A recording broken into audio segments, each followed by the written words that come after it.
Nag-apply nga ako bilang isang OFW dito sa Middle East. Akala ko magiging madali sa akin ang pagtatrabaho dito sa ibang bansa pero hindi pala, nagsisisi na ako. Pero wala akong ibang magagawa kundi ang makipagsapalaran dito para matustusan ang pangangailangan ng mga mangungutang ko. Nakakahiya namang tanggihan kung sila'y mangungutang at wala akong mapahiram. Kaya naman nagtitiis at nagtsatsaga akong magkudkud ng inidoro dito para lamang mapahiram sila. Kaya naman ngayon, tinalikuran ko na ang obligasyon ko sa aking mga magulang para lamang matustusan ang pangangailangan ng aking mga mangungutang.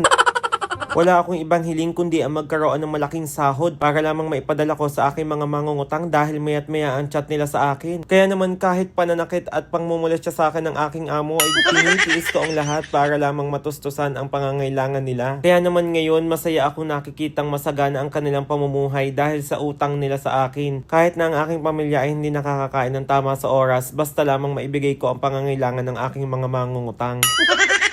Kaya naman hanggat hindi nakakatapos sa pag-aaral ang anak ng aking mga kumare ay hindi ako uuwi at hindi ako titigil sa pagtatrabaho.